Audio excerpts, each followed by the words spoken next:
रामामी तव दास दास म्हणता, माते कशाचे भय.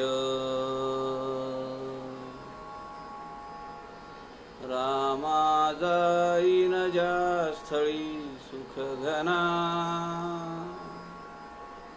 होईल तेथे जय. रामाया भुवनात्रयी तुझ विना, नाही दुजा तारक. रामा तू सकलार्थ पूर्ण करीशी, तू तात मी बालक.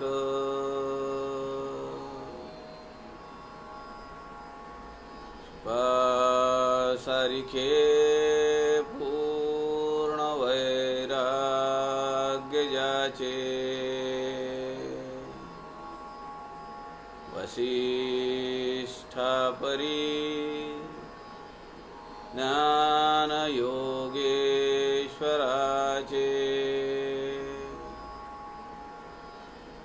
कवी वाल्मिकी सारिखा मान्य ऐसा. नमस्कार माझा सद्गुरु रामदासा.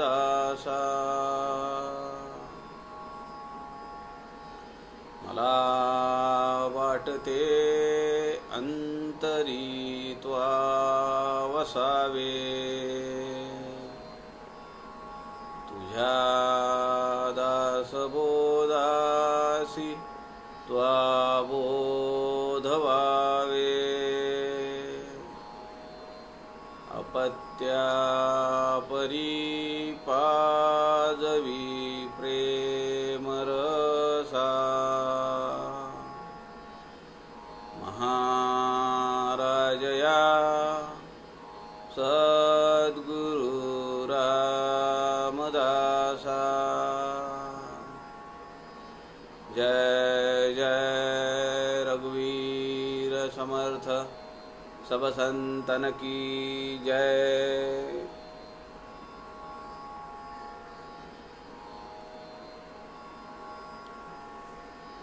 सज्जन हो, नमस्कार.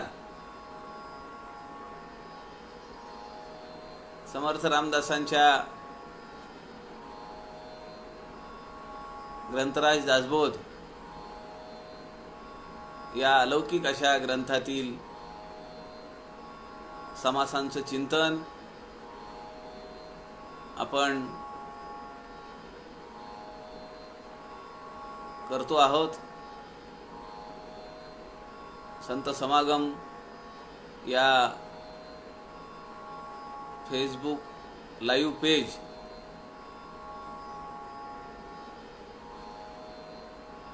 या व्यासपीठाचे प्रमुख आदरणीय प्रवीणजी शास्त्री त्यांच्या सूचनेप्रमाणे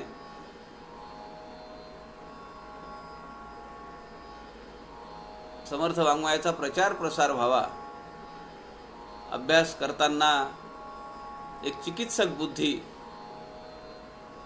अभ्यासार्थींमध्ये कार्यकर्त्यांमध्ये रुजावी, यासाठी म्हणून हा प्रकल्प आपण 100 दिवसांपेक्षा जास्त दिवस चालवतला आहे.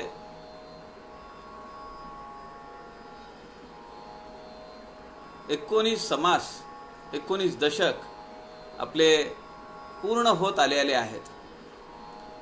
आज 19व्या दशकातला 9वा समास जो अत्यंत समर्थांच्या आवडीचा आहे आणि या समासाच्या अनेक सूत्रांवर 350 वर्षाखाली या देशाने, महाराष्ट्र राज्याने अनेक स्थित्यंतर पाहिली.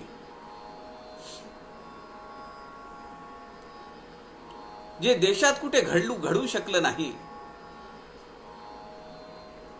ते महाराष्ट्राने घडवलं. आणि देशालाच नव्हे तर जगामध्ये इथले संदर्भ तिथल्या त्यांच्या अलौकिक ग्रंथांमध्ये नमूद करण्यात आले. त्या काळचे अनेक प्रवासी पत्रकार, वास्को द गार्डा असेल, टॅव्हर्नियर असेल, अनेक मंडळी की ती जेव्हा महाराष्ट्रात होती, भारतात होती, त्यांनी लिहून ठेवलेलं आहे की राजे शिवाजी आणि समर्थ रामदास हे शरीराने दोन भिन्न व्यक्ती आहेत, पण आत्म्यानी एक आहेत. आणि रामजी किंवा रामदास नाव असलेल्या व्यक्तिमत्वाचा प्रभाव इथल्या राज्यकर्त्यांमध्ये किती आहे त्याची अनेक उदाहरणं आपण जर नानासाहेब देवांचे ग्रंथ वाचले त्यामध्ये आपल्याला सापडेल. सदाशिव खंडू आळतेकरांचा समर्थांचं चरित्र आहे, त्यामध्ये आपल्याला हे सगळे उल्लेख सापडतील. अनेक ग्रंथांमध्ये प्रसाद प्रकाशांचा योगी सामर्थ्याचा नावाचा एक ग्रंथ आहे, मराठ्यांचा ग्रंथ आहे, मराठी लेखक आहेत त्याचे. त्या ग्रंथामध्ये अनेक संदर्भ आहेत की जे शिवाजी महाराज आणि समर्थ रामदासांच्या जीवनाशी निगडीत आहेत आणि त्यांनी इथल्या राजकारणाला कशी कलाटणी लावली, कशी कलाटणी दिली, त्याचे अनेक संदर्भ, अनेक उदाहरणं आपल्याला 350-400 वर्षाखालच्या इतिहासामध्ये मिळतात. म्हणून आजही समर्थ हृदय नानासाहेब देवांचं वाक्य मला फार आठवतं, ते माझ्या आवडीचं आहे. शिवसमर्थांचे स्मरण हेच देशाचे जीवन, शिवसमर्थांचे विस्मरण हे या देशाचे मरण. बाहेरच्या लोकांना समजत होतं की इथं जी लाखो हजारो यवनांची फौज यायची ती आतून पोखरलेली आहे. आरामामध्ये दारू पिणे, विषयभोग भोगणे यामध्ये ही सगळी मंडळी लिप्त आहेत, आतून पोखरलेली आहेत. आकडा मोठा आहे. हे बाहेरच्या लोकांना समजत होतं, पण इथल्या राज्यकर्त्यांना समजत नव्हतं. हे आपलं दुर्दैव आहे, आपलं दुर्भाग्य आहे. आम्ही आमच्यातच लढत बसतो. तू मोठा मी मोठा करण्यातच सगळं आयुष्य घालवतो आणि मग शेवटी कुणाच्या तरी खिशामध्ये ते घालतो. हा इतिहास नवीन नाहीये, फार जुना आहे आणि महाराष्ट्राला लागलेला तो एक कलंक आहे. आजही काही फारशी परिस्थिती बदललेली आहे अशातला भाग नाहीये. सत्तेसाठी, राजकारणासाठी समर्थ जसं म्हणतात काहीतरी मिळेल या अपेक्षेने लाचार वृत्तीनं लोक सत्ताधिकाऱ्यांपुढे लोटांगण घालतात आणि सरदारकी मिळवतात, मानमरातब मिळवतात. मग त्यासाठी आपली बायका पोरं सुद्धा ते त्यांना पुरवायला मागे पुढे पाहत नाहीत. आजचा जो समास आहे तो आहे दशक 19 समास 9 राजकारण निरूपण. खरं तर राजकारण हा शब्द जो आहे तो समर्थ रामदासांना अपेक्षित असलेलं राजकारण आणि आताचं राजकारण याच्यामध्ये खूप अंतर आहे. आताचं राजकारण नाहीये, हे गजकारण आहे. एकदा मनुष्याला लागलं तर मनुष्याच्या शेवटपर्यंत ते काही शरीरातून जात नाही. जशी जेव्हा संधी मिळेल तेव्हा ते बाहेर निघतं आणि खाजवायला चालू करतं. मग आपण कुठे बसलेलो आहोत, कोण आपल्याकडे पाहत आहे, कोण आपल्याला काही बोलल का, याची काही तमा बाळगत नाही माणूस. जसा गजकर्णवाला माणूस असतो तसा राजकारणी माणूस आहे. निर्ढावलेले लोक असतात, निर्लज्ज असतात, पण वरून चेहरा तर काय सोज्वळ आणतात. काय त्यांची देहबोली असते, काय त्यांची देहभाषा असते, बोलण्याची भाषा वेगळी, करण्याची कर्तृत्व वेगळं. राजकारण हा विषय किंवा हा शब्द कौटिल्यापासून हजारो वर्षांपासून आहे आपल्याकडे. महाभारतामध्ये जवळपास 125 अध्याय आहेत केवळ राजकारणाशी निगडीत. शांती पर्वामध्ये, कौटिल्याच्या अर्थशास्त्रात, याज्ञवल्क स्मृतीमध्ये राजकारण या शब्दाशी अर्थ किंवा राजकारण यालाच राजनीती असं काही ठिकाणी म्हणलंय, काही ठिकाणी राजधर्म म्हणलंय, काही ठिकाणी अर्थशास्त्र म्हणलंय. नावं वेगवेगळी आहेत, पण सूचना ज्या आहेत त्या सगळ्या समर्थ रामदासांनी या समासामध्ये एकत्र केल्या आहेत. खरं तर समर्थांचं चातुर्य विवरण, राजकारणचे 2 समास आणि अनेक समासांमध्ये अनेक ओव्या, या समर्थांना आपल्याला एक वेगळं राजकारण सांगण्यासाठी तयार केले आहेत.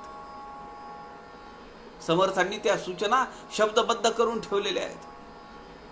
असं राजकारण समर्थ रामदासांना अपेक्षित आहे. आत्ताचं जे आपण राजकारण पाहतो आहोत हे गलिच्छ राजकारण. निवडणुका आल्या की घोषणापत्र काढायची, जाहीरनामे काढायचे, आणि एकदा खुर्चीत येऊन बसला माणूस की मग तो फिरकत नाही. कोण विचारणार? सगळी सत्ता हातात आहे, मीडिया हातात आहे, प्रशासन हातात आहे. आमच्या नांदेडला काही वर्षांपूर्वी एक पत्रकार होते आणि ते राजकारण्यांच्या कुलंगड्या बाहेर काढायचे. एके दिवशी घरामध्ये त्यांच्या फॅनला लटकलेला त्यांचा मृतदेह सकाळी दिसला. खूप चर्चा झाली त्यावर, खूप वादळ उठलं आणि प्रकरण दाबल्या गेलं. राजकारण्यांच्या कुलंगड्या काढता का? सत्ताधारी असं वागतात. राजकारणाचा गैरवापर आहे. समर्थ म्हणतात की हे जे हा जो इथला देश आहे, 5 मुसलमान राज्य सत्ता या ठिकाणी कार्यरत होत्या, परंतु शिवाजी महाराजांसारखा धुरंधर, महापराक्रमी, धर्मनिष्ठ राजकारणी त्यांच्या हातात या राज्याची, या देशाची सूत्र असली पाहिजेत. हे तो राज्य व्हावे, हे तो श्रींची इच्छा. उदंड देखील मागे, खूप ऐकलंय तुझ्याबद्दल, उदंड ऐकिले मागे.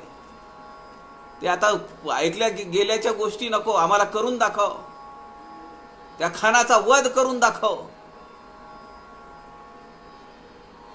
राजकारणाचा परिणाम आहे हा सगळा.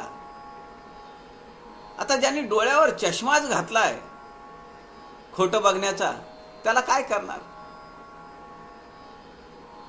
जो खरा झोपलाय त्याला उठवणं शक्य आहे, पण जो झोपेचं सोंग घेतलेला असतो त्याला उठवणं शक्य नाहीये. आताच्या लोकांनी सोंग घेतलेला आहे आणि जसा चान्स मिळेल, जशी शक्यता मिळेल, जशी वेळ मिळेल, तसं ते शिवसमर्थांच्या संबंधामध्ये बिबा घालण्याचं काम करत असतात. सूर्याला झाकल्यामुळे सूर्योदय व्हायचा राहत नाही. कोंबड्याला झाकून ठेवलं, त्याचं आरोहण बंद केलं म्हणजे सूर्योदय व्हायचा राहत नाही. आज ना उद्या हे सगळं सत्य, काही फरक पडत नाही त्याच्यानी. एकदा नानासाहेब धर्माधिकारी जांबेला गेले आणि त्याच्या अगोदर मामा देशमुख तिथं गेले होते. मामा देशमुखांना मार खावा लागला जांबेमध्ये समर्थांच्या जन्मगावी. किती निर्लज्जपणा या लोकांचा. तिथं जाऊन त्यांना सभा घ्यायची होती. शिवाजी महाराजांचा आणि समर्थ रामदासांचा काही संबंध नाहीये. तिथं भाषण करायचं होतं त्यांना. लोकांनी असा बडगा दाखवला, पळून जावं लागलं तिथून. काही दिवसानंतर नानासाहेब धर्माधिकारी त्या ठिकाणी गेले. लोकांनी प्रश्न विचारला, कारण घटना ताजी होती. लोक म्हणाले, नानासाहेब ह्याच्यावर काही तोडगा काढता येणार नाहीये का? अशी लोक नतद्रष्ट लोक आहेत आणि ते लांछन आहेत, ते असं काम करत राहतात, धर्मद्वेषी लोक आहेत हे. नानासाहेब धर्माधिकारींनी त्यांना 2 प्रश्न विचारले. ते म्हणाले, ते इथं येऊन गेले हे तुम्हाला माहिती आहे ना? त्यांचं स्वागत तुम्ही कसं केलं हे तुम्हाला माहिती आहे ना? आणि काय फरक पडला? लोकांना पटलं ते. एक भाषण होऊ शकत नाही मामा देशमुखांचं समर्थांच्या विरुद्ध, पण त्या ठिकाणी 15 वर्ष झाली. समर्थ भक्त गिरीशजी सातवणकर 100-125 लोकांना तिथं 9 दिवस दासबोधाचं पारायण करवतात. राष्ट्रीय पातळीवरचे कीर्तनकार, गायक किशोरी आमोणकर, बुवा चारुदत्त बुवा आपळे, बडी बडी मंडळी येतात. भागवताचार्य वाना उत्पात महाराज, मोहनबुवा रामदासी, प्रसाद स्वामी, समर्थवती सुनीलजी चिंचोळकर, किती लोक येतात त्या ठिकाणी. 15 वर्ष झाली.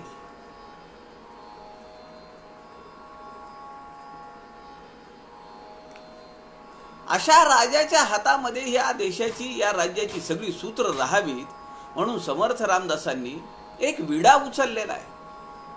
ते टाकळीला असताना शहाजी राजे त्यांना भेटायला आले, तेव्हा शिवाजी महाराज बालवयात होते, बालक होते. तेव्हा पहिल्यांदा भेट झालेली आहे. शहाजीराजे काही मनसुबा घेऊनच आले होते ना. आणि म्हणून त्यानंतर तिथून भारत प्रवास केला, भारताचा प्रवास केला समर्थांनी.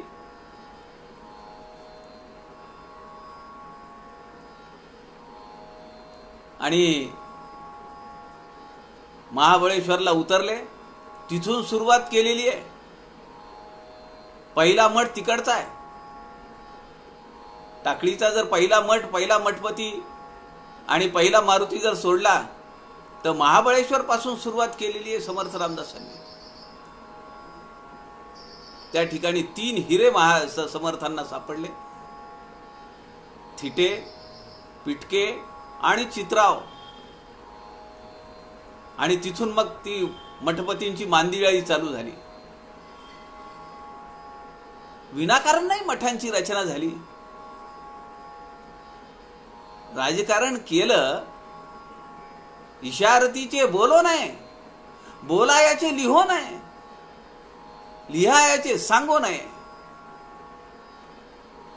शिवाजी महाराज आग्र्यातून निघतील, मग पहिल्यांदा कुठल्या मठात जातील, तिथं कोण माणूस आहे, तो काय करील, किती दिवस ठेवील, मग कुठल्या नावाचा घोडा देईल, असं काही लिहून ठेवलंय का? आणि लिहून ठेवलं असतं तर हे झालं असतं का? राजकारणाला कागदपत्र नसतात. कित्येक घटना आहेत या जगामध्ये घडत असतात राजकारणातून, थांग पत्ता लागत नाही कुणाला.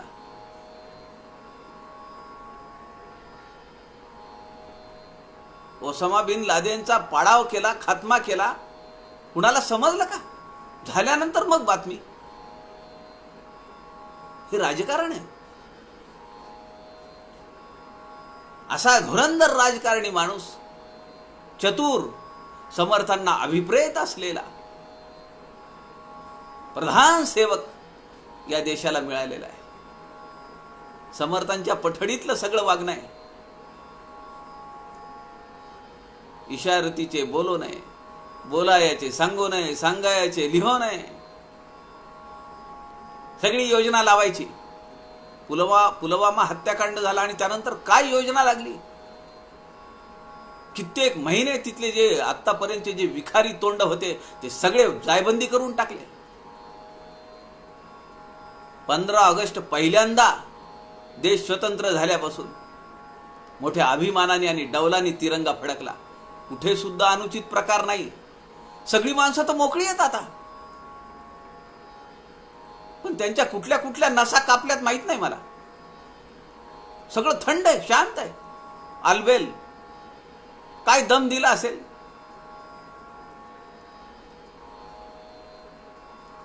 सगळं शांत आहे. अशा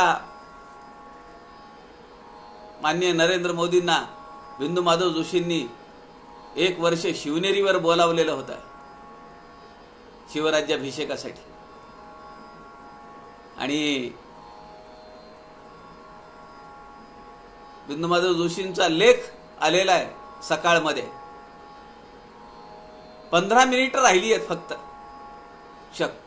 वेळेची शिस्तीची फार कडक माणसं ही सगळी. आणि अजून काही सूचना येत नाहीये. हेलिकॉप्टर दिसत नाहीये. म्हणून त्यांनी फोन लावले.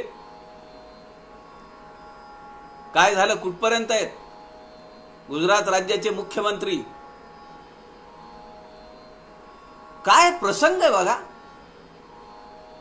या देशाला एक शोषणमुक्त समाज निर्माण करणारी चळवळ, ग्राहक पंचायत चळवळ, देशव्यापी चळवळ दिली.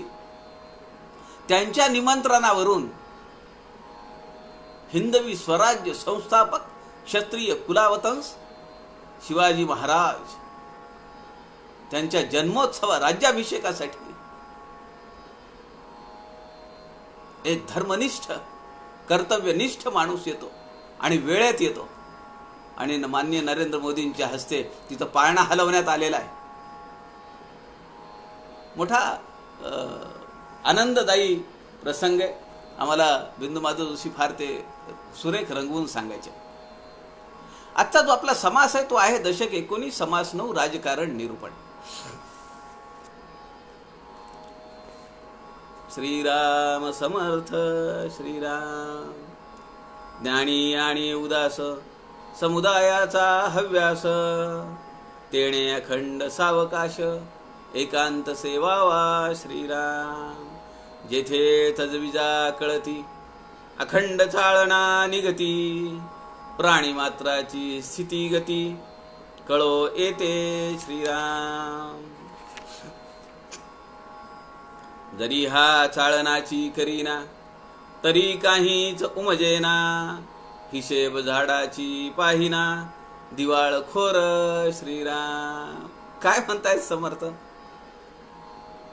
राजकारण निरूपण समास आहे आणि त्यामध्ये दिवाळखोर शब्द आलाय. समर्थ म्हणतायत ज्ञानी आणि उदास. राजकारणी माणसाच्या अंगी असलेल्या 2 विरुद्ध गुणांचं वर्णन या ओवीमध्ये. संत सगळे चतुर आहेत, राजकारणी आहेत का. समर्थांना राजकारणी माणूस कसा अपेक्षित आहे. तो ज्ञानी आहे आणि उदास आहे. आपल्या ज्ञानाचं वैभव किंवा ज्ञानाची मशाल तो घेऊन फिरत नाही. ज्ञानी आणि उदास. समुदायाचा हव्यास. याला भेट त्याला भेट त्याला भेट, इथं बैठक आहे तिथं बैठक आहे. आपल्याला हे जमायला पाहिजे. कोरोना आहे पण ऑनलाईन बैठका किती चालू आहेत आता. किती कार्यक्रम आहेत, अनेक व्यासपीठ आहेत आता. परवा आनंद चतुर्दशीच्या दिवशी पूजनीय अप्पांचा स्वामी वरदानंद भारतींची जन्मतिथी होती. हे मागचं वर्ष जन्मशताब्दी वर्ष म्हणून साजरं करायचं होतं आणि शेवटच्या दिवशी 5 दिवस कार्यक्रम नांदेड शहरात होणार होते. पण म्हणून काही थांबलं का. त्या दिवशी दिवसभर कार्यक्रम होते. पहाटे 5:30-6 वाजल्यापासून अमेरिकेतून कार्यक्रम झाला, दुबईमधून कार्यक्रम झाला, गोरठ्यातून कार्यक्रम झाला, बोलणारे लोक भारतातून बोलले. समुदायाचा हव्यास, संपर्क राहायला पाहिजे.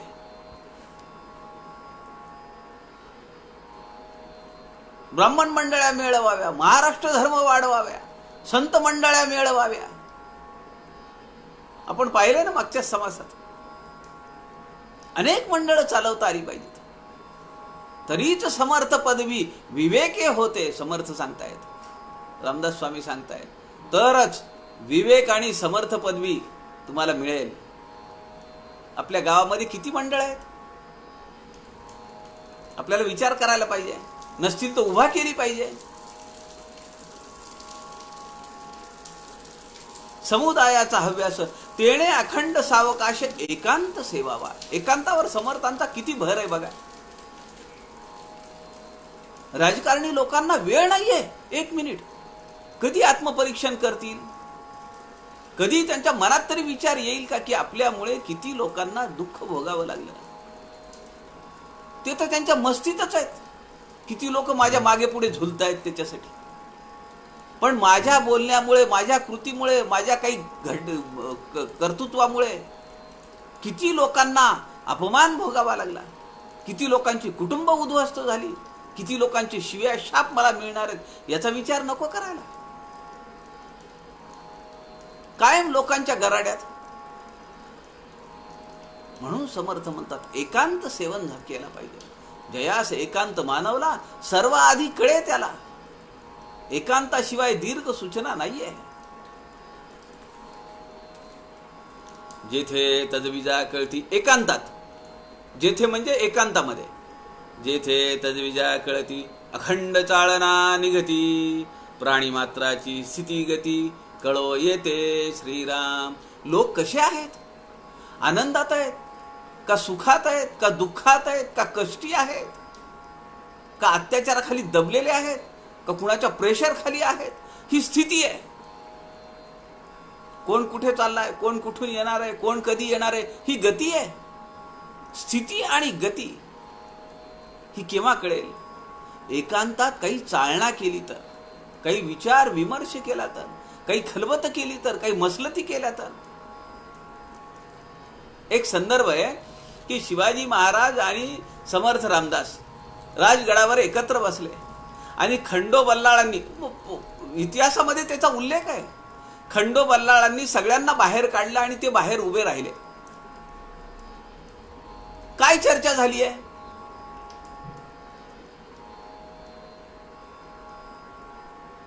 काय चर्चा त्या दोघांमध्ये झाली असेल माहिती नाही. हे राजकारण आहे. सगळ्या गोष्टी लिहिल्या जातील का? खंडो बल्लाळांनी लिहून ठेवलेला हा संदर्भ आहे. आता जे आपण मागच्या 3-4 वर्षामध्ये पाहतो आहोत, आदरणीय प्रवीणजी लिहित आहेत की त्याच गतीनं आपला देश चाललेला आहे. खरं आहे हे. कुणाला थांग पत्ता नाही. स्वातंत्र्यापासून धुसमसलेलं अनेक प्रश्न मार्गी लागतायत. आत्तापर्यंत तोंड दाबून ठेवली होती ती सगळी मोकळी होत आहेत आता. रामदास स्वामी म्हणतात जरी हा चाळणाची करीना तरी काहीच उमजेना, हिशेब झाडाची पाहिना दिवाळखोर. किती जमले किती गेले, हिशेब कुणाचा आहे? निधीचा आहे का? पैशांचा आहे का? धनाचा आहे का? माणसांचा हिशोब आहे, किल्ल्यांचा हिशोब आहे. किती किल्ले आले, किती किल्ले गेले, किती माणसं आपल्याकडे आली, मावळे किती वाढले, किती मंडळं वाढली, किती उपासना वाढल्या, किती लोक अभ्यासाला लागले. पत्रद्वारा दासबोध अभ्यास, मनोबोध विशारद, समर्थबोध, साधक, प्राज्ञा, दास, पदा, याचा विचार कधी करायचा? एकांतात बसल्याशिवाय नाही होत. माझं विहित कर्म काय आहे? मला काय करायला पाहिजे? मी फक्त अभ्यास करून नाही चालणार. माझ्या मित्रांना बसवलं पाहिजे, माझ्या नातेवाईकांना बसवलं पाहिजे, माझ्या आप्त इष्टांना बसवलं पाहिजे. कारण त्यांच्या जीवनाचा आपल्याला विकास करायचा आहे, सुमधुर समन्वय साधायला लावायचा आहे त्यांना प्रपंच आणि परमार्थामध्ये. आणि त्यासाठी समर्थांच्या वाङ्मयाखेरीज दुसरा पर्याय नाही. समर्थ म्हणतात, जरी हा चाळणाची करीना, विचारच करत नाही, काही नियोजन करत नाही. आता दासचं साधना सप्ताहाचं सप्ताह आला ना, बऱ्याच जणांच्या तोंडी येतंय, तुमचं शिबिर कधी आहे, आम्हाला यायचंय त्या शिबिराला. मुळात आमचं शिबिर नाहीये, आमचा साधना सप्ताह आहे आणि आम्ही कुणालाही येऊ देत नाही, एक्सेप्ट ज्यांच्याकडे दासचं ग्रीन कार्ड आहे त्यांनाच तिथं प्रवेश आहे.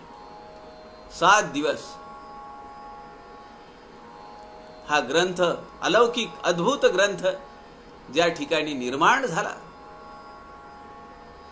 जन्मस्थळ आहे शिवथरगड, म्हणजे त्या पवित्र वातावरणामध्ये, समर्थांनी निर्माण केलेल्या त्या पवित्र स्पंदनामध्ये, कल्याण स्वामी लिहून घेण्याच्या पवित्र्यात जिथं बसलेले आहेत त्या पवित्र ठिकाणी, रम्य ठिकाणी 7 दिवस आम्हाला राहायला मिळतंय. समर्थ म्हणतायत, एक मिरासी साधिती, एक सीध्या गवाविती, व्यापकपणाची स्थिती ऐसी आहे श्रीराम.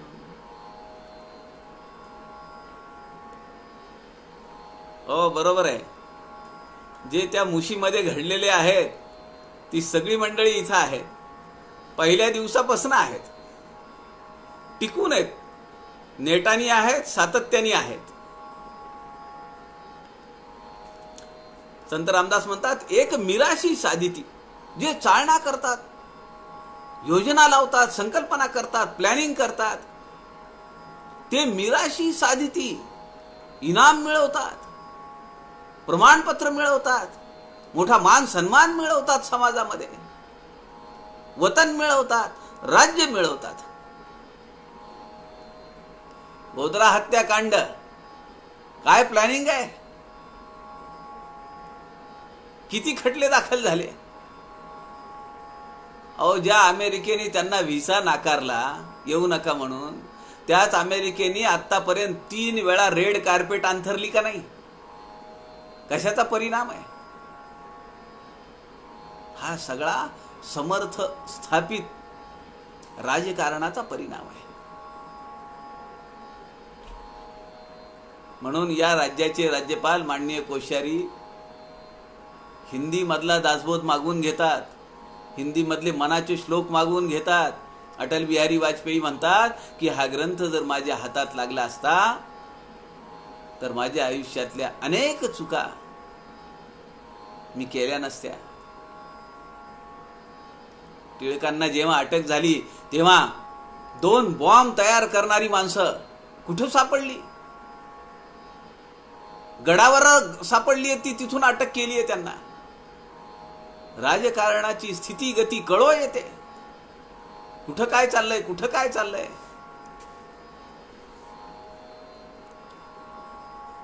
एक मिराशी साधिती, ज्यांना काही योजना करता येतात, मसलती करता येतात, प्लॅनिंग करता येतं, त्यांचं कौतुक होतं समाजामध्ये, त्यांना मान सन्मान मिळतो. पण एक सीध्या गवाविती, सीध्या म्हणजे सिद्ध जे झालेलं आहे, जे पूर्वीपासून आहे तेही हातचं जातं. किती राजांची संस्थानं, किती राजांचे राज्य इथून बळकावण्यात आले, कधी बंदुकीच्या जोरावर, कधी धर्माच्या जोरावर. सगळं गमावलं लोकांनी. किती लोक कमावलंय, किती लोकांनी गमावलं. कमावणाऱ्यांमध्ये अत्यंत तुरळक लोक आहेत, त्यामध्ये आमचे राजे श्रीमंत छत्रपती शिवाजी महाराज आहेत. असा राजा या देशाला मिळाला नाही. एक सीध्या गवाविती, सीध्या म्हणजे जे सिद्ध आहे, जे पूर्वीपासून आहे, आमच्या बापदाद्यांनी आम्हाला कमवून ठेवलेलं आहे, ते सुद्धा हरण व्हायला लागलं. ते घेऊन चालले लोक. एवढे आम्ही शंड झालो. व्यापकपणाची स्थिती ऐसी आहे. जेणे जे जे मनी धरिले ते ते आधीच समजले. कृत्रिम अवघेची खुंटले सहजची येणे श्रीराम. समर्थ म्हणतात, जेणे जे जे मनी धरिले ते ते आधीच समजले. लोक येतात सांगायला, आपण असं करूयात का, तसं करूयात का. पण जो एकांतामध्ये चालना करतो, जो एकांतामध्ये नियोजन करतो, त्याने ऑलरेडी ते ठरवलेलं आहे. त्याची चर्चा नाही आहे. 60-70 वर्ष झाली.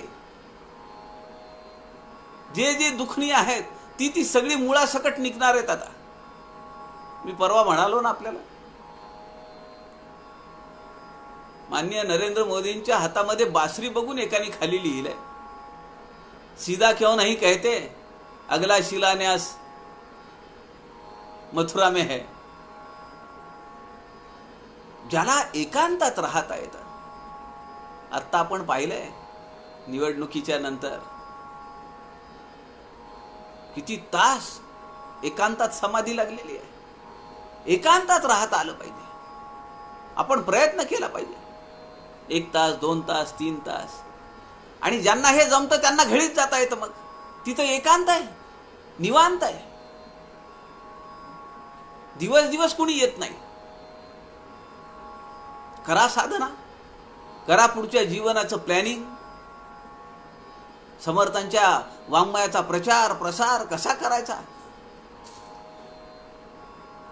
म्हणून समर्थ विद्यापीठाची स्थापना शिवथरघडीमध्ये झालेली आहे. किती वर्ष कारभार शिवथरघडीतून चाललाय.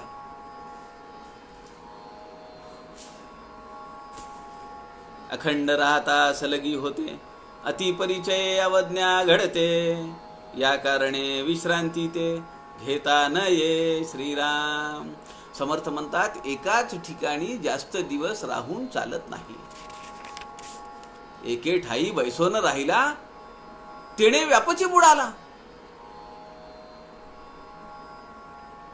म्हणून ज्याला त्याला भेट द्यायला पाहिजे. कशी ती पण समर्थ रामदास स्वामी म्हणतात, सावधपणे भेटायला जायचं. म्हणजे बेसावध होऊन नाही जाता येत.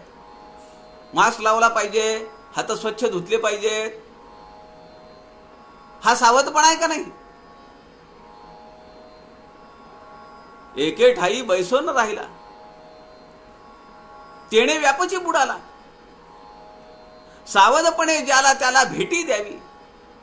भेट द्यायची आहे, चर्चा करायची आहे, त्याच्याशी बोलायचं आहे, पण सावधपणा असला पाहिजे. इकडे जा, तिकडे हात लाव, तिकडे हात घाल, असं नाही करायचं.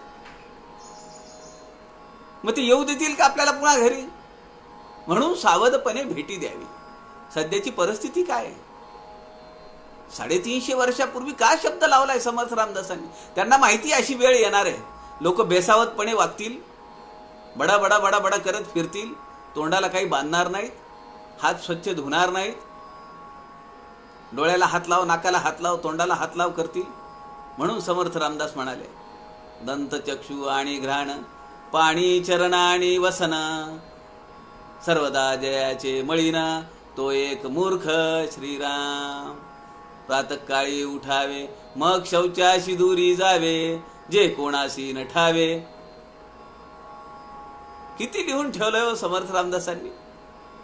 आणि एवढे सगळे विषय सांगून पुन्हा राजकारण सांगितलंय.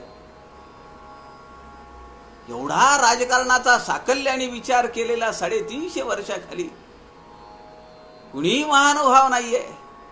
एवढा मोठा वारसा, एवढी मोठी परंपरा, भव्य दिव्य परंपरा आम्हाला लाभलेली आहे. याचा आपल्याला अभिमान असला पाहिजे.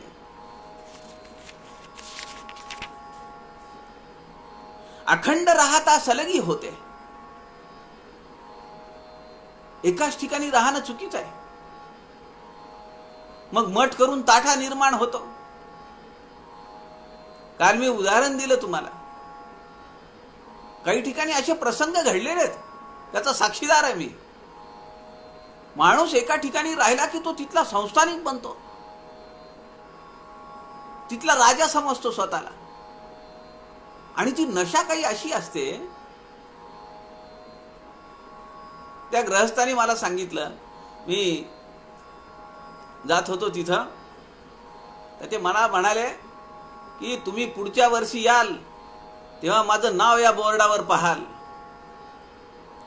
म्हणलं शक्य आहे का ते? ते म्हणाले बघा मी शक्य करून दाखवतो का नाही. मी मनातल्या मनात म्हणलं समर्थांनी हे सगळं उभा केलं ते तर म्हणले नाहीत माझं नाव बोर्डावर येऊ द्या म्हणून. आणि तुम्ही आत्ता आले वर्ष 2 वर्षात आणि तुम्हाला त्या बोर्डावर नाव पाहिजे. गलिच्छ राजकारण केलं, गावकऱ्यांना हाताला धरलं, अग्नगृहाशी लागला आणि हा सावकाश निजेला. आत्महत्यारा समर्थांच्या भाषेमध्ये. तू तुझी आत्महत्या कर, परंतु विनाकारण त्या संस्थेला दोष कशाला? पण समर्थांची कुबडी एकदा पाठीत बसली म्हणजे मग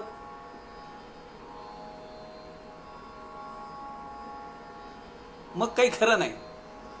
भलताच कुटी. समर्थांची नाही पाठी तयास भलताच कुटी.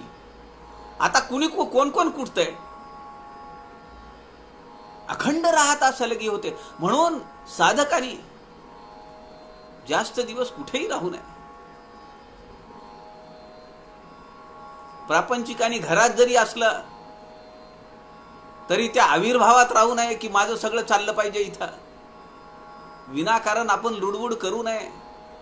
एका ठराविक काळाच्या नंतर आपण प्रपंचात लक्ष घालू नये. आपण आपलं मत देऊ नये विचारल्याशिवाय.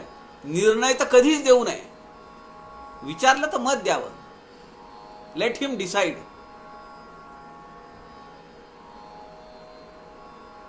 उपदेशापुरता उरलो अशी भावना आपल्याकडे असली पाहिजे. निर्णय घेण्यासाठी उरलो नव्हे. समर्थ म्हणतात अखंड राहता सलगी होते. जवळीक निर्माण होते, मोह निर्माण होतो, पाश निर्माण होतात.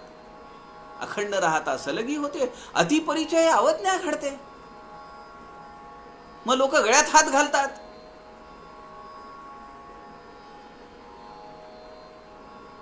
समर्थांनी मागे एका समासात सांगितले आपल्याला,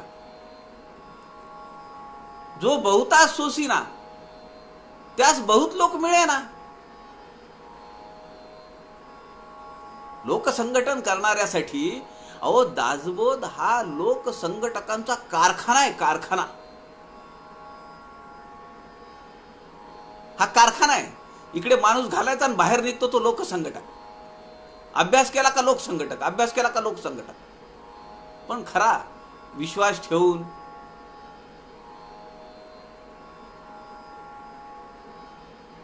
जो बहुतांचे सोशिरा त्यास बहुत लोक मिळेना. पुढे समर्थ म्हणतात बहुत सोसिता उरेना महत्व आपुले. अतिपरिचय अवज्ञा घडते. लोक मग किंमत ठेवत नाहीत.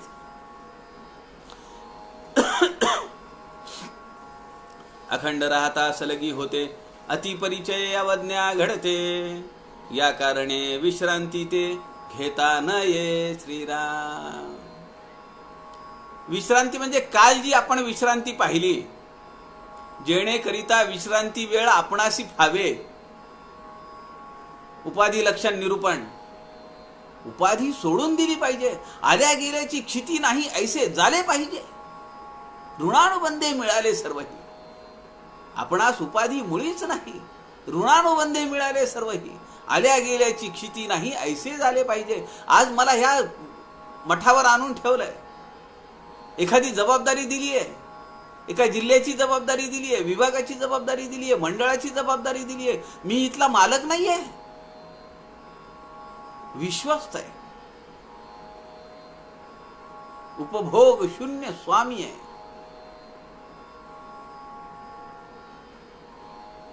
श्रीमंत योगी श्रीमंत आहेत, पण एक भुक्त राजे राहिले. एक भुक्त म्हणून ते योगी आहेत. श्रीमंत योगी. आळसे आळस केला तरी मग कारभारची बुडाला. अंतर्हेत चुकत गेला समुदायाचा श्रीराम. या सगळ्या ओव्यांमध्ये समर्थ सांगतायत की व्याप करत राहायचं आहे, लोकांना भेटायचं आहे, एकांत साधायचा आहे, योजना करायची आहे, लोकांचं अंतर्मन राखायचं आहे, त्यांचा विश्वास संपादन करायचा आहे, आणि हे सगळं आळस न करता करायचं. आळस केला तरी मग कारभाराची बुडाला. तिकडे बोलावलं नाही गेलं, इकडे व्याख्यानाला बोलावलं नाही गेलं, तिकडे एक विषय दिला होता तिकडे नाही गेलं, एक विशेषांक निघणार आहे तिकडे लेख नाही दिला, तिथेही काही राहिलं नाही. एक पुस्तक प्रकाशित होणार आहे त्यामध्ये लेख द्यायचा आहे, काही लिखाण केलं नाही, मग सगळा कारभार बुडाला. सध्या आपल्या जीवनामध्ये हे प्रसंग आहेत का नाही? आपण काही सदर लिहितो आहोत, कशाचा अभ्यास करतो आहोत, ते फेसबुकवर टाकतो आहोत, व्हॉट्सअपच्या अनेक ग्रुपवर टाकतो आहोत, लोक वाचतायत, त्याच्यावर प्रतिक्रिया देत आहेत. हा कारभार आहे ना.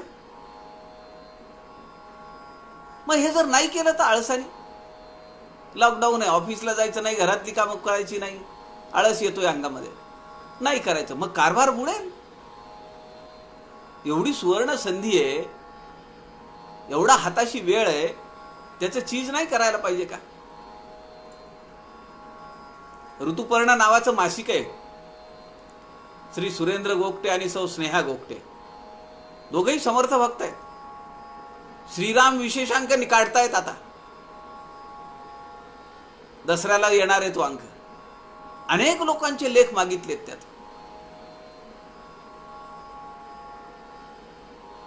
दिवाळीचे अंक आहेत विशेषांक, त्यामध्ये लेख मागतायत लोक. आता सध्या लोकांकडे वेळ आहे, अनेक व्यासपीठं चालू आहेत असे व्हर्च्युअल मीटिंगचे. इकडे हा विषय बोला, तिकडे तो विषय बोला. आमची झूम मीटिंग आहे, तिथं तुम्ही हा विषय मांडा. आपण हे करत राहिलं पाहिजे ना. आळस केला तरी मग कारभाराची बुडाला. अंतर्हेत चुकत गेला समुदायाचा. समुदायाचा अंतर्हेत काय? समुदाय वाढवणे हे नुसती माणसं गोळा करणे आहे का? त्याच्या पाठीमागे काहीतरी हेतू आहे, तो साध्य करता आला पाहिजे.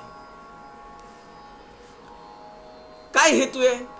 उदंड उपासनेची कामे लावीत जावी नित्य नेमे, अवकाश कायचा कृत्रिमे करावयासी श्रीराम. समर्थ सांगतायत उदंड उपासनेची कामे. पारायण करा, दासबोधाचं पारायण, तुकाराम महाराजांच्या गाथांचं पारायण, ज्ञानेश्वरीचं पारायण, गजानन विजय ग्रंथाचं पारायण, श्री साई सच्चरित पोथीचं पारायण. उदंड उपासनेची कामे लावीत जावी नित्य नेमे. नित्यनेम पाहिजे. कधीतरी मनात आलं, वेळ मिळेल तेव्हा मी करीन असं नाही. अवकाश कायचा कृत्रिमे करावयासी. पुन्हा वेळ नाही मिळणार, आणि ते मनातून केलं पाहिजे. कृत्रिमपणा नको. मला आनंद मिळतोय म्हणून केलं पाहिजे. स्वांत सुख आहे, मला आनंद मिळतोय, मला समाधान मिळतंय म्हणून करायचं. मोठेपणासाठी नाही करायचं. नाव मोठं होईल, आपले बॅनर लागतील, नाव छापून येतील, फोटो छापून येतील म्हणून लिहायचंय का? लोकांनी उपासना केली पाहिजे. उपासकासी सूचना, उपासना उपासना समर्थ म्हणतात. उपासने विन निराश्रयो, उदंड केले तरी तो जयो प्राप्त होणार नाही. म्हणून उपासनेचा महत्व आहे. उपासना ही नित्य नियमित झाली पाहिजे, ठरलेल्या ठिकाणी, ठरलेल्या वेळेला. आज माझ्या कितीतरी परिचयांच्या जे परिचित आहेत अशांच्या घरी, माझ्या नातेवाईकांकडे गुढीपाडव्यापासून चालू केलेली उपासना आहे. लॉकडाऊनचा काळ होता, अत्यंतिक पॅनिक झालेले होते लोक. काय करावं. एप्रिल महिन्यातली गोष्ट आहे. मार्चमध्ये 22 पासून आपल्याकडे लॉकडाऊन चालू झालं, 27 पासून. रामरक्षा, भीमरूपी, हनुमान चालीसा, गणपती स्तोत्र, चतुर्थी असली, आज चतुर्थी आहे, अथर्व शीर्षेची पाठ, अशी साधना लावली आहे. लोक म्हणतायत, करतायत, अखंड चालू आहे. हे आपल्याला करणं भाग आहे. आपल्याला राजकारण म्हणजे हे राजकारणाचाच एक भाग आहे. असे उदंड लोक जर मिळाले तर विश्ववंदिता भारत निर्माण होण्यासाठी स्वामी विवेकानंदांनी सांगितलंय 2047 होणार आहे. 2047 नाही, 2037 का नको, 2027 का नको? आमच्या डोळ्यात देखत विश्ववंदिता भारत झाला पाहिजे, म्हणून त्याची डेट आपण लवकर आणली पाहिजे. 47 पर्यंत काय टिकणार आहे?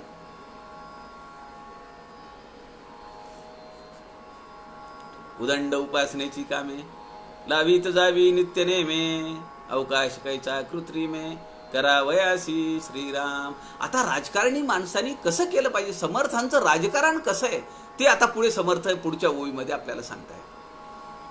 चोर भांडारी करावा, घसरताच सांभाळावा, गोवा मूर्खपणाचा काढावा, हळूहळू श्रीराम. काय समर्थ सूचना देता येतो. अत्यंत गोड ओवी आहे, अर्थपूर्ण ओवी आहे. मला तर सुरुवातीला मी अभ्यास करायचो 20 वर्षाखाली, तेव्हा ही ओवी वाचली की मला वाटायचं काय लिहिले, चोर भांडारी करावा. अहो, जो चोर माणूस आहे त्याला स्टोअरच्या चाव्या द्यायच्या का? कसं लिहिले समर्थांनी? पण विवरता विवरता विवरता विवरता विशेष कळो लागे. समर्थ म्हणतात, विवरता विशेषा विशेष कळो लागे. आम्हाला विवरता विवरता विवरता विशेष कळो लागे. खूप विवरावं लागतं. चोर भांडारी करावा, ज्याच्या मनामध्ये चोरी करायची आहे, ज्याला वाटतं की मी भजी खावी, ज्याला वाटतं मी चमचमीत काहीतरी खावं, ज्याला वाटतं मी गोडधोड श्रीखंड खावं, त्याला आचारी करायचा, स्वयंपाक घरात नेऊन बसवायचा. माझा अनुभव मी सांगतो तुम्हाला. आचारी कधीही, जो स्वयंपाक करतो त्याला कधीही वाटत नाही की पटकन आपण हे खाऊन बघावं म्हणून. त्याचं मन भरून जातं ते सगळं पाहून पाहून, त्याला काही विशेष वाटत नाही. चोर भांडारी करावा, ज्याच्या मनामध्ये सुप्त इच्छा आहे चोरीची, हे पळव, ते खिशात टाक, ते पिशवीत टाक, ते बॅगमध्ये टाक, असं जे करतात त्यांना स्टोअर इन्चार्ज करावा, स्टोअर कीपर. मग त्याच्या लक्षात येतं इथं किती सामान पडलेलं आहे आणि त्याचा मालक मी आहे. माझ्या सहीशिवाय इथून कागदाचा तुकडा सुद्धा बाहेर निघत नाही. ती जी भावना आहे ती त्याला चोरी करू देत नाही. चोर भांडारी करावा, घसरता तो सांभाळावा. समजा एवढ्यावर त्यांनी काही आगळीक केली, त्याला सांभाळून घेतलं पाहिजे. लाद घालून हाकलून दिलं तर चालेल का? मग तो तिकडे जातो.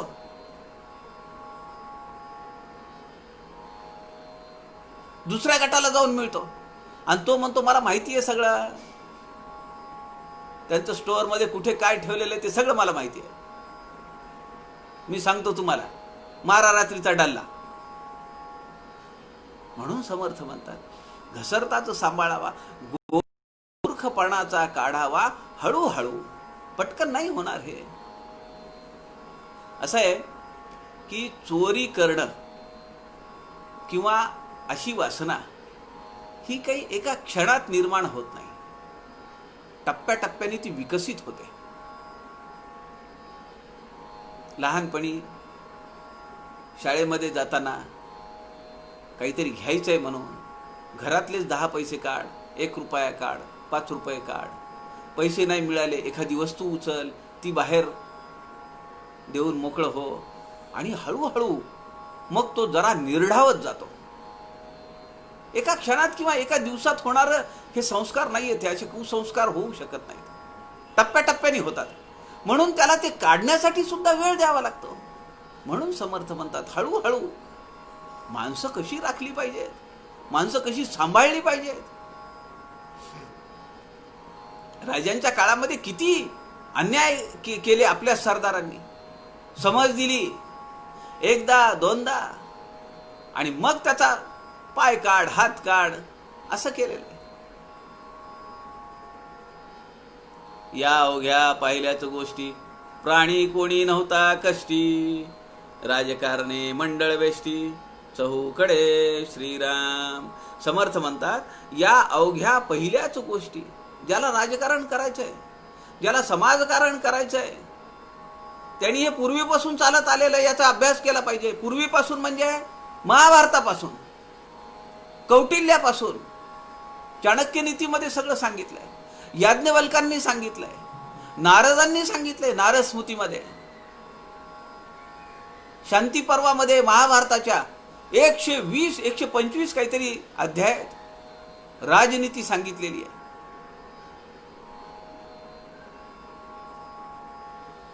या गोष्टी अगोदरपासून आहेत, त्याचा अभ्यास करा असं समर्थ सांगतायत. काही नवीन शिकायचं नाहीये, हे पूर्वापार चालत आलेलं आहे, म्हणून ती राज्य होऊ शकली, त्यांची शक्ल नाही उडाली. आता आपल्या हातात काही नाही, आणि जे आहे त्याची शक्ल उडतायत, म्हणून काहीतरी शक्कल शिकली पाहिजे, आणि ती शक्कल लढवण्यासाठी समर्थांचा वाङ्मयातला दासबोध वाचला पाहिजे, त्यातल्या त्यात राजकारण, निरूपण, समास वाचला पाहिजे. या अवघ्या पहिल्याच गोष्टी अगोदरपासून आलेल्या आहेत, समर्थ सांगतायत. प्राणी कोणी नव्हता कष्टी, राजकारणे मंडळ वेष्टी, चहूकडे श्रीराम. प्राणी कोणी नव्हता कष्टी, नव्हता म्हणजे कोणी कष्टी प्राणी नव्हता, सगळे आनंदात होते असा शब्द नाहीये, असा अर्थ त्याचा होत नाही. या अवघ्या पहिल्याच गोष्टी, ही माणसं राखायचं, लोकसंग्रह करण्याचं कौशल्य सुरुवातीपासून आलेलं आहे. प्राणी कोणी नव्हता कष्टी म्हणजे प्राणी कोणी न होता कष्टी, कुणाला दुःख न देता, कुणाला त्रास न देता, कुणाचं मन न भंगता, त्याला आपलं केलं पाहिजे, आपल्या गोटात घेतलं पाहिजे, कार्यकर्ता म्हणून आपल्याकडे घेतलं पाहिजे, साधक म्हणून आपल्याकडे आणलं पाहिजे. राजकारणे मंडळ वेष्टी चहूकडे, अनेक मंडळ अशा राजकारणामुळे वेष्टी म्हणजे आकर्षित होतात, अनेक लोक आपल्याकडे येतात, अनेक उपासना मंडळ आपल्याकडे येतात. ते सांगतात की अहो आम्ही गेलो होतो तिथं, काय त्यांनी सांगितलंय दासबोधामध्ये हे असं आहे, दासबोधामध्ये ते तसं आहे, आपल्याला माहितीच नाहीये. खरंच जीवन यशस्वीपणे जगायचं असेल तर दासबोधाचा अभ्यास केला पाहिजे. लोक म्हणतात, लोक आकर्षित होतात म्हणजे वेष्टी, वेष्टान, एकावर एक. या अवघ्या पहिल्याच गोष्टी अगोदरपासून चालत आलेल्या आहे. आता ते वर सांगितलंय, पुढे पण सांगितलंय अजून त्या गोष्टी काय काय आहेत त्या. प्राणी कोणी नव्हता कष्टी, कुणालाही कष्ट न देता, न होता, नव्हता म्हणजे न होता, राजकारणे मंडळ वेष्टी चहूकडे, अशी अनेक मंडळ असं राजकारण करून आपल्याकडे आकर्षित करून घेता येतात. अनेक लोकांना संप्रदायात आणता येतं, आणि हे काम आपण केलं पाहिजे.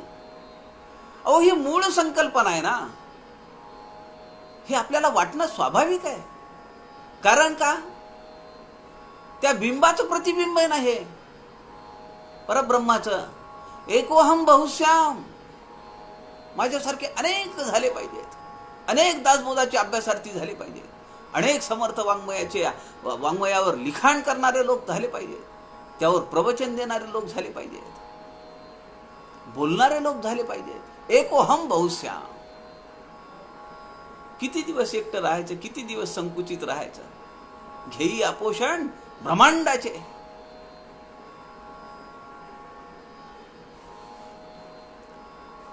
नष्टासी नष्ट योजावे, वाचाळासी वाचाळ आणावे, आपणावरी विकल्पाचे गोवे, पडोची नेदी श्रीराम. एके दिवशी संध्याकाळी सगळं शांत असताना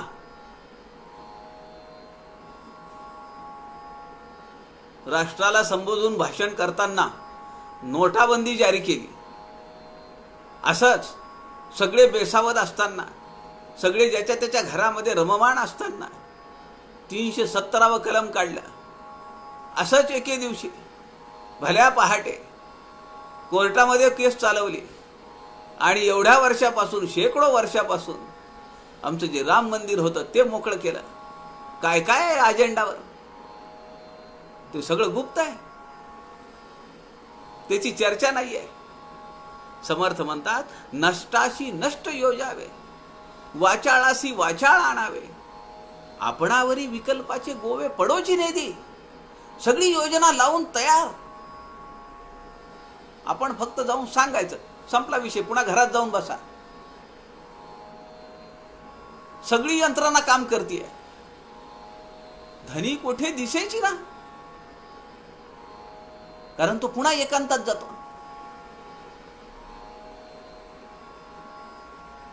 लोकांमध्येही राहतो आणि जसा चान्स मिळाला तसा पुन्हा एकांतात जातो. काठीने काठी झाडावी, झाडावी परी ते कळो नेदावी, कळकटेपणाची पदवी असो द्यावी. श्रीराम. समर्थ म्हणतात, वेश असावा बावळा, परी अंतरी नाना कळा. अजाणतेपणा, मला माहितीच नाही. हो का? मग त्यांनी केलं असेल उत्तर प्रदेशमध्ये. ते करतायत, असं झालंय का तिकडे? अच्छा अच्छा, पाहतो मी. ते त्यांनी केलं असेल, पण योजना तर अगोदरच लागली आहे. आपण बघितलंय परवा राम मंदिर शिलान्यासाच्या दिवशी. काय दमदारपणा आहे, काय गांभीर्य आहे.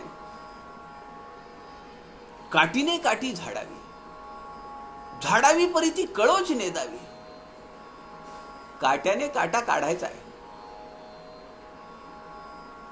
काठीने काठी झाडावी. दोन गोष्टी आहेत. काट्याने काटा काढायचा आहे आणि दोन्ही काटे बाजूला ठेवून द्यायचे. ते खिशात नाही ठेवायचे आपल्या, ते आपल्याला बोचतील. काठीने काठी झाडावी.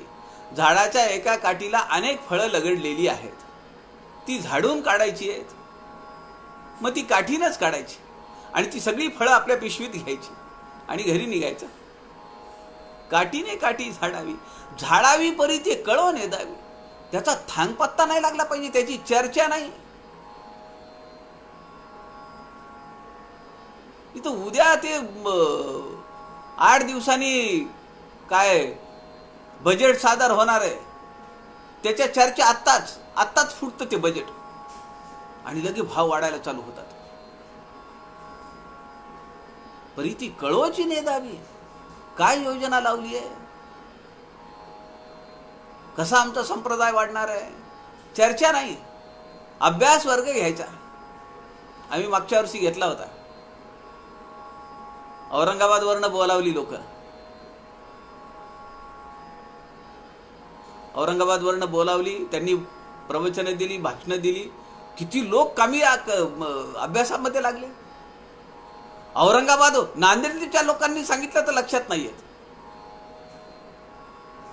पण औरंगाबादवरून माणूस येतो आहे आणि ते काही बोलतो आहे. अनंतराव भागवत आले, शंकरराव जाधव आले, रवींद्रजी भांबरे आले. अशा माणसांनी येऊन इथं व्याख्याने दिली. लोक एकदम प्रफुल्लित झाले. मग कुणी मनोबोध विचार, कुणी प्राज्ञा, कुणी समर्थ लागले कामाला. काठीने काठी झाडावी, झाडावी परी ते कळोची नेदावी. कळकटेपणाची पदवी असो द्यावी. अजाणतेपणा, फार आविर्भाव आणायची गरज नाहीये. मी केलंय म्हणायची. आपल्याला माहिती आहे, राम करता म्हणता पावसी यश कीर्ती प्रताप. मी करता म्हणसी तेडे कष्टी होसी. कळकटेपणाची पदवी असोची नाही. मग काय असलं पाहिजे? अजाणतेपणाची. मला काहीच माहित नाही, आपणावरी विकल्पाचे गोवे पडोच नेदी. लोकांनी संशय घेऊ नये आपल्यावर. किती गुप्तपणे काम झालं पाहिजे. खान येतो आहे, अफजल खान येतो आहे, हे वाई जवळच्या कन्हेरी मठातून निघालेलं पत्र आहे.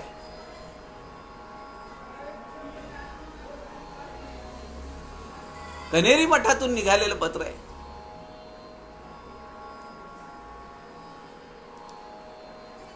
आमच्या नांदेडचं एक मोठं कर्तृत्ववान व्यक्तिमत्व आहे, गोविंदराव पुराणिक. ते लिहित आहेत, फार मोठे अभ्यासक आहेत रामायणाचे. त्यांच्या वडिलांपासून परंपरा आहे. एक मोठा वारसा लाभलेला व्यक्तिमत्व आहे. आपल्याला माहिती आहे कशी योजना लावली, कुणाला पत्ता नाही त्याचा.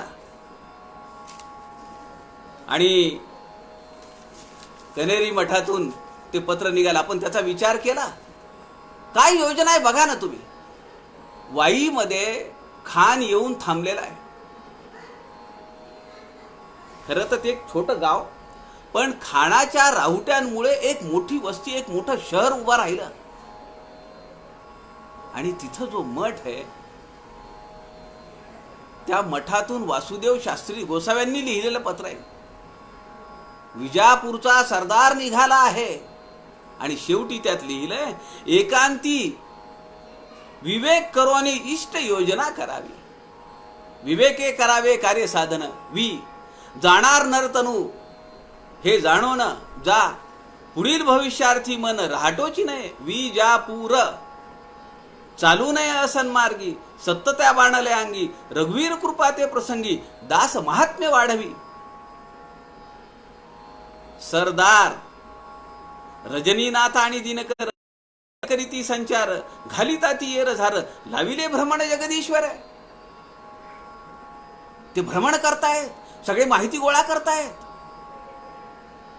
आणि तो हरामखोर खान तुंड हेकांड कठोर वचनी.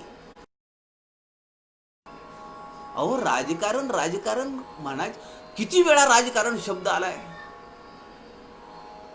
कमीत कमी 35-40 वेळा समर्थांनी दासबोधामध्ये, केवळ दासबोधामध्ये राजकारण शब्द घेतलेला आहे. आणि राजकारणाला पोषक शब्द किती वेळा आले असतील त्याची तर गणती नाहीये. राजकारण हा शब्द 30 ते 35 वेळा आलेला आहे. त्याशिवाय का हो हे हिंदवी स्वराज्य उभं राहिलं? ज्यांना हे समजत नाहीये ते वेड पांघरून पेडगावला चाललेत. डोळ्यावर कातडं ओढलंय त्यांनी, पाहायचंच नाही काही खरं काय ते.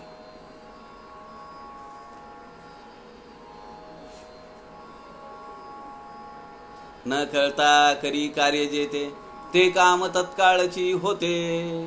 गचगचेत पडता ते चमत्कारे नव्हे श्रीराम. ऐकोनी आवडी लागावी, देखोनी बळकटची व्हावी. सलगीने आपली पदवी, सेवकामध्ये श्रीराम. काय म्हणताय संत रामदास स्वामी? न कळता करी कार्य जेते, ते काम तत्काळची होते. न कळता म्हणजे काम करणाऱ्याला न कळता का? त्याला कळल्याशिवाय ते काम होईल का? बघा, समर्थांच्या शब्दांची रचना जी आहे, मी अनेक वेळा आपल्याला म्हणतो की ती पेरलेली आहे. काही शब्द असे पेरलेले आहेत आणि काही शब्द हे पखरलेले आहेत. पेरलेल्या शब्दांचा अर्थ कसा समजेल? विवर्ता विशेषा विशेष कळो लागे. आणि पखरण जी केलेली असते ती वरवर आहे, वरूनच दिसतं. ते पेरलेला शब्द आत असतो. न कळता करी कार्य जेते. आपण दशक 18 समाज 6 मध्ये असंच पाहिलंय. अंतरी चातुर्य बीज. काय अर्थ आहे चातुर्य बीजचा? समर्थांनी आपल्याला सांगितलं, दशक 18 समाज 6. नाना वस्त्रे नाना भूषणे, येणे शरीर शृंगारणे. विवेके विचारे राजकारणे. राजकारण शब्द आलाय का नाही? विवेके विचारे राजकारण. अंतर शृंगारी जे, शरीर सुंदर सतेज, वस्त्रे भूषणे केले सज्ज, अंतरी नसता चातुर्य बीज, कदापि शोभा न पवे. अंतरी चातुर्य बीज असल्याशिवाय त्याला शोभा येणार नाहीये, नाही तर सगळी गफलत होईल. म्हणून चिलखत घाला अंतरी चातुर्य बीज. आपल्याला माहिती आहे संसदेत जायचंय म्हणून माननीय तत्कालीन पंतप्रधान इंदिरा गांधींनी चिलखत घातलं नाही, नाही तर गळ्यापासून गुडघ्यापर्यंत त्यांना चिलखत होतं. कुठे काही पब्लिक कार्यक्रम नाहीये घाबरायला, संसदेतच जायचंय. पण हे बरोबर हेरलं आणि घात झाला का नाही. कर्नाटकमध्ये दक्षिणेमध्ये अनेक छोटी छोटी स्वायत्त राज्य होती. अफजल खान तिकडे गेला रणदुल्ला खानाच्या इशाऱ्यावर आणि त्यांनी आक्रमण करून अशी राज्य हस्तगत करायला चालू केलं. अत्याचार करायचे, भरोसा द्यायचा आणि विश्वासघात करायचा, भेटीला बोलवायचं आणि तिथंच मुंडकं काढायचं. महापराक्रमी कस्तुरी रंगन राजाला बोलावलं त्यांनी वचननामा पाठवला, मी काही करणार नाही, आपण भेटूया, चर्चा करूया, मी तुमचं भलं चाहतो, आपण माझ्या भेटीला यावं, काही जागा फटका नाहीये. आणि असं बोलून, असं पत्र लिहून त्यावर चंदनाच्या गंधामध्ये हात बुडवून तो पंजा त्याच्यावर उमटवलेला आहे. आमचे समर्थवती सुनील दादा चिंचोळकर म्हणायचे, तेव्हापासून पंजावरचा विश्वास लोकांचा विश्वास उडालाय म्हणाले. पंजाचा भरोसा नाहीये. आणि तो कस्तुरी रंगन राजा भेटायला आला, असाच बगलेमध्ये घेतला, उंचीनी आलं. अफजल खान उंच आहे आणि तिथंच त्याची गर्दन काढली. तोच डाव राजांच्या बाबतीत होता. कट्यार मारल्याबरोबर अंगरखा फाटला आणि मग एकांती बैसोन इष्ट योजना करावी, समयासारिखा समयो येना, राजकारणा अंतर पडेना, फार नियमाने चालू नका. असा प्रसंग, बाका प्रसंग पुन्हा येणार नाहीये. कोणी एकाचा शेवट झाला पाहिजे, पुन्हा जिवंत वापस नाही गेला पाहिजे. कुछ भी करो, ईश्वर आहे स्वाभिमानी, विशेष तुळजा भवानी. तुळजा भवानी तुमच्यावर प्रसन्न आहे. अहो, सगळ्या भगवंतांनी तुमच्यावर पुष्पवृष्टी करायचं ठरवलंय, त्यातल्या त्या तुळजा भवानी तर तयारच आहे. तुळजा भवानीचा साक्षात्कार झालेला आहे राजांना. समर्थ या इथं म्हणतात, ऐकोनी आवडी लागावी, देखोनी बळकटची व्हावी, सलगीने आपली पदवी सेवकामध्ये. त्याच्या अगोदर सांगतात, न कळता कार्य करी जेते. आपलं कार्य कसं असलं पाहिजे, दौंडी पिटायचं काम नाहीये. मसला तयार, प्लॅनिंग तयार आहे. बैठकीला बोलावलंय काही विशेष लोकांना, सगळ्यांचे मोबाईल बाहेर ठेवले, कुणी सुद्धा काही मेसेज टाकू नये, असं असं करायचं ठरलंय म्हणून. आहे का नाही प्लॅनिंग? सगळ्या मुख्यमंत्र्यांना बोलावलं. मुख्यमंत्र्यांना म्हणजे चीफ मिनिस्टर्स नव्हे, मुख्य जे पोर्टफोलिओ आहेत ज्यांच्याकडे, अशा महानुभावांना बोलावलं. बैठक लावली. बैठकीमध्ये हॉलमध्ये येतानाच मोबाईल काढून घेण्यात आले. चर्चा, मसलत, ऑलरेडी सगळं तयार आहे, पण ते दाखवावं लागतं ना चर्चा केली आहे म्हणून. आज मला आमच्या एका कार्यकर्त्यांनी प्रश्न विचारला, ते म्हणे फार तुम्ही चर्चा करून घेता लोकांकडनं. ती दाखवावी लागते, नाहीतर लोक रुसतात ना. आम्हाला का नाही विचारलं, आमच्याशी एक शब्दाने बोलले नाहीत, आमच्यावर विश्वास नाही आहे यांचा. तेवढंच पाहिजे. म्हणून सगळ्यांची चर्चा व्हायला पाहिजे. आणि आपली जी काही प्लॅनिंग आहे ती आपोआप पुढे सरकवता आली पाहिजे. प्रपंचात असो परमार्थात असो, कारण तुमच्याकडे काही जबाबदारी आहे, तुम्ही काहीतरी व्रत स्वीकारलेलं आहे. मग ते कार्यभार नको व्हायला. समर्थ म्हणतात तसं कारभाराची बुडाला, असं करून चालेल का? न कळता करी कार्य जेते. ज्याला एखादं कार्य करायचंय त्यांनी ते आकळलं पाहिजे, त्याला तर त्यांनी सांगोपांग विचार केला पाहिजे. इन केस असं झालं तर काय होईल, हे अगेन्स्ट गेलं तर काय होईल, विपरीत गोष्टी सुद्धा त्याची सुद्धा चर्चा करायला पाहिजे. राजांनी सगळं प्लॅनिंग करून ठेवलंय का नाही? सगळी योजना लावलेली आहे.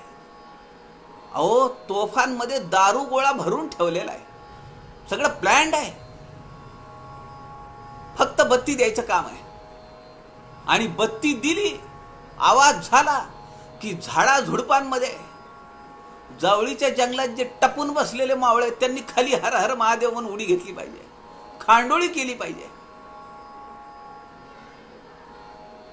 काय प्लॅनिंग असेल बघा ना. काय कोणती योजना आहे का? कोणतं सॅटेलाइट आहे का? एवढं मोठं राजांच्या आयुष्यातलं सगळ्यात मोठं संकट जे आलेलं आहे स्वराज्यावर, ते अफजल खान संकट आहे. हजारो मुसलमान सैनिकांची फौज आहे, शेकडो हत्ती आहेत, उंट आहेत, बाजार बुणगे आहेत, घोडे आहेत, व्यापारी आहेत. लाखाच्या वर संख्या असेल ही सगळी. आणि राजांकडे किती संख्या आहे? हजारामध्ये. पण सगळ्यांचा धुवा उडवला.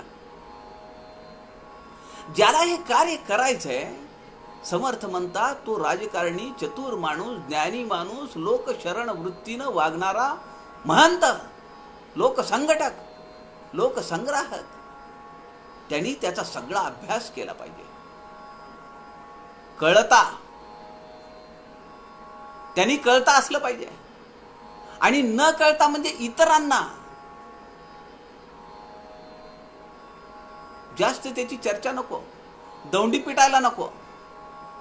न कळता कार्य करी जेते, इतरांना कुठेही त्याची सुगावा नाही लागला पाहिजे. आपली योजना परफेक्ट पुढे गेली पाहिजे. न कळता कार्य करी जेते, ते काम तत्काळची होते, without any hurdle. Trouble loading नाही, स्मूथली, सहज स्वभावे ते काम तत्काळची होते. गचगचेत पडता ते चमत्कारे नव्हे. आणि ज्याची चर्चा होते, ज्याच्याशी वाद होतो, ते काम समर्थ म्हणतात गचगचेत पडता ते चमत्कारे नव्हे. तिथं कुठलाही चमत्कार होऊ शकत नाही. आणि सगळं काम जे आहे ते सगळं ऐकोनी आवडी लागावी, देखोनी बळकटची व्हावी, सलगीने आपली पदवी, असोच सलगीने आपली पदवी सेवकामध्ये. आपल्याला माहिती आहे, जिजोजी काटकर हे किल्लेदार आहेत सज्जनगडाचे. राजांचं पत्र आहे, पुरावा आहे ना तो. राजांनी जिजोजी काटकरांना लिहिलेला आहे, गोसावी जेव्हा येतील तेव्हा त्यांना येऊ देणे, ते जोपर्यंत राहतील त्यांच्यासोबत जे जे येतील त्या सगळ्यांना तिथं राहू देणे, आणि त्यांना जेव्हा वाटेल तेव्हा त्यांना गडाच्या खाली जाऊ देणे.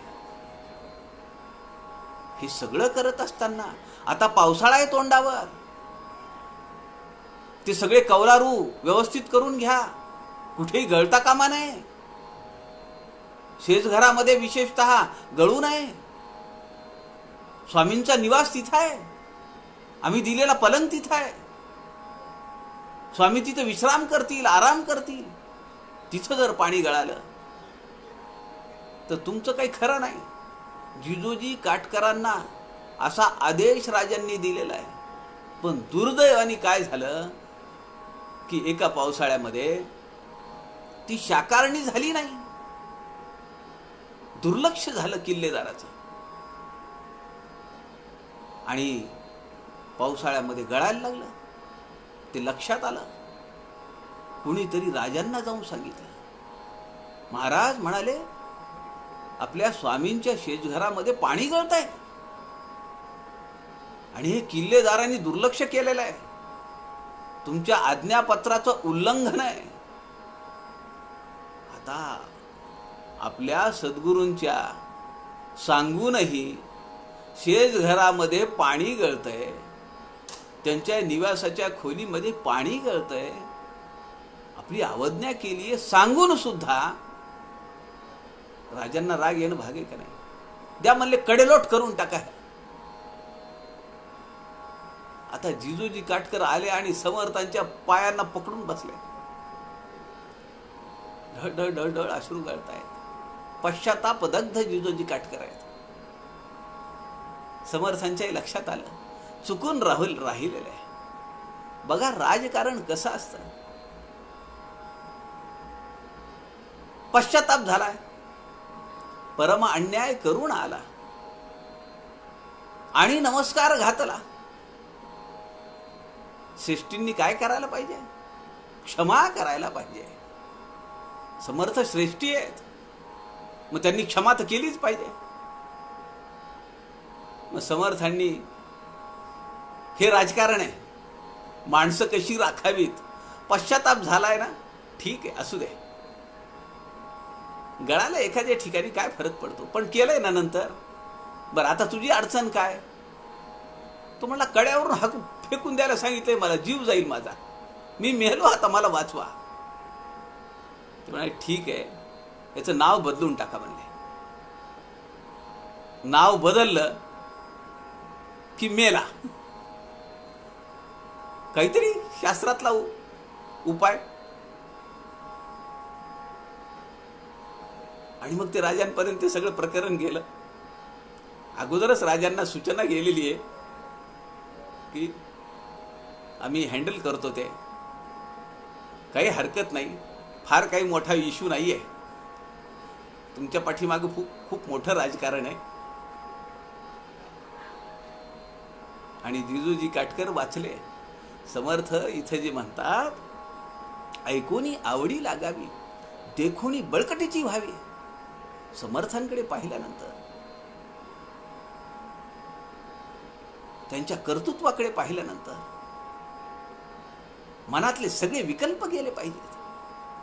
आम्ही अभ्यासाला लागलो पाहिजे. समर्थ संप्रदाय कसा वाढेल त्याच्यासाठी अहोरात्र चिंता केली पाहिजे. आमच्याकडे जी जबाबदारी दिलेली आहे, आम्ही जो अभ्यास करतो आहोत, तो तन मन धनाने एकाग्र होऊन अभ्यास केला पाहिजे.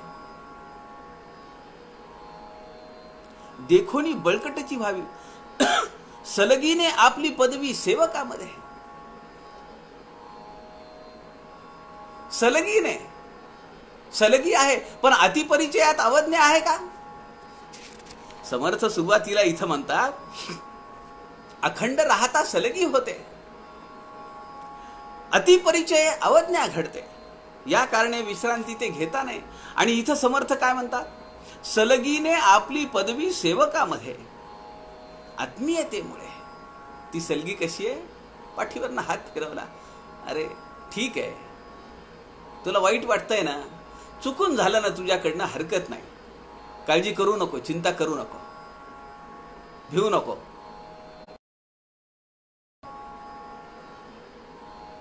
आत्मीयतेमुळे सेवकांना परकेपणा वाटता उपयोगी नाही. आत्मीयता वाटली पाहिजे. हा माणूस आपला आहे, आपल्यासाठी झटतोय, आपल्याला वाचवतोय, आपलं दुःख हलकं करतोय, असं सेवकांना वाटलं पाहिजे. फिडीस फिडीस करायचं, पगार देतो का, फुकट काम करतो का, असं म्हणायचं. हे राजकारण आहे. लोकसंग्रह करणाऱ्यांनी, ज्ञानी पुरुषांनी कसं समाजकारण केलं पाहिजे, त्याचे धडे समर्थ या समासात देत आहे.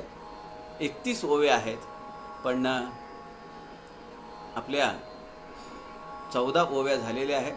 15वी ओवी घेऊ. कोणी एक काम करीता होते, न करिता ते मागे पडते, या कारणे ढिले पण ते असोची नये. श्रीराम समर्थ म्हणतात, ढिले पण असो नये. आपलं सगळीकडे लक्ष असलं पाहिजे. आपल्याला जे काम दिलेलं आहे ते मोठ्या जिद्दीनं, नेटाने आपण ते सातत्याने करायला पाहिजे. कोणी एक काम करीता होते, आपण केलं तरच ते होऊ शकतं. पुढचीच ओवी आहे ती उद्या घेऊ. जो दुसऱ्यावरी विश्वासला त्याचा कार्यभाग बुडाला. समर्थ म्हणतात, कोणी एक काम करीता होते, न करिता ते मागे पडते, या कारणे ढिले पण ते असोची नाही. आपलं जे काम आहे ते काम आपण अत्यंत जागरूकतेने केलं पाहिजे, मोठ्या विचारपूर्वक केलं पाहिजे. असं काम करण्यासाठी आणि ती उमेद आमच्यात येण्यासाठी, ती सगळी शिकवण आमच्यात उतरण्यासाठी राजकारण निरूपण समास दशक 19 समास 9 राहिलेला भाग आपण उद्याच्या सत्रामध्ये पाहूया. उद्या दुपारी 2 वाजता पुनश्च भेटूया.